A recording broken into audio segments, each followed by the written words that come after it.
In mathematics, a Riemann sum is an approximation that takes the form. It is named after German mathematician Bernhard Riemann. One very common application is approximating the area of functions or lines on a graph, but also the length of curves and other approximations. The sum is calculated by dividing the region up into shapes that together form a region that is similar to the region being measured, then calculating the area for each of these shapes, and finally adding all of these small areas together. This approach can be used to find a numerical approximation for a definite integral, even if the fundamental theorem of calculus does not make it easy to find a closed-form solution. Because the region filled by the small shapes is usually not exactly the same shape as the region being measured, the Riemann sum will differ from the area being measured. This error can be reduced by dividing up the region more finely, using smaller and smaller shapes. As the shapes get smaller and smaller, the sum approaches the Riemann integral. Definition: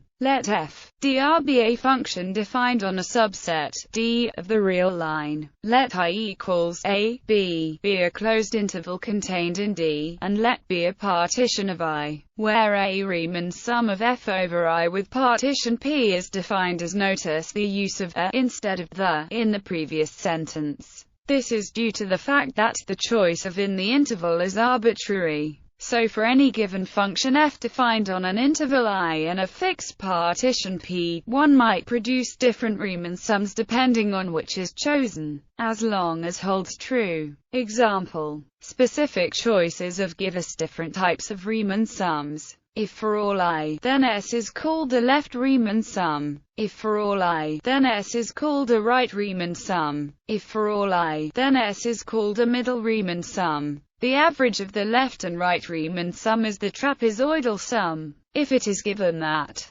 where is the supremum of f over, then S is defined to be an upper Riemann sum. Similarly, if is the infimum of f over, then S is a lower Riemann sum. Any Riemann sum on a given partition is contained between the lower and the upper Riemann sums. A function is defined to be Riemann integrable if the lower and upper Riemann sums get ever closer as the partition gets finer and finer. This fact can also be used for numerical integration. Methods: the four methods of Riemann summation are usually best approached with partitions of equal size. The interval a, b is therefore divided into n subintervals. Each of length the points in the partition will then be left Riemann sum for the left Riemann sum. Approximating the function by its value at the left endpoint gives multiple rectangles with base delta x and height f. Doing this for I equals 0, 1, n-1, and adding up the resulting areas gives the left Riemann sum amounts to an overestimation if f is monotonically decreasing on this interval, and an underestimation if it is monotonically increasing.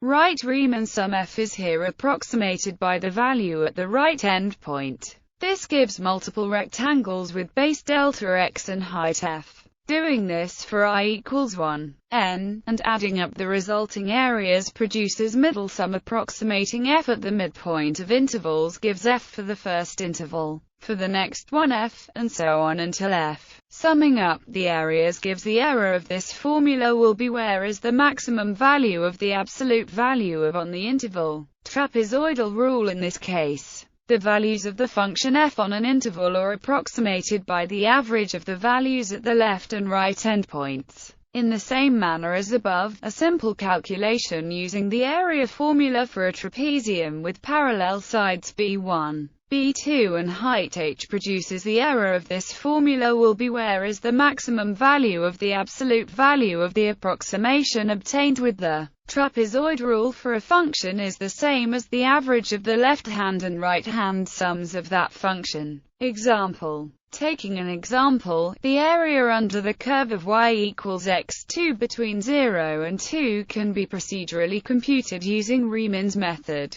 The interval 0, 2 is firstly divided into n subintervals, each of which is given a width of. These are the widths of the Riemann rectangles. Because the right Riemann sum is to be used, the sequence of x coordinates for the boxes will be. Therefore, the sequence of the heights of the boxes will be. It is an important fact that, and the area of each box will be, and therefore the nth right Riemann sum will be. If the limit is viewed as n infinity, it can be concluded that the approximation approaches the actual value of the area under the curve as the number of boxes increases. Hence, this method agrees with the definite integral as calculated in more mechanical ways. Animations: left sum, right sum, middle sum, width.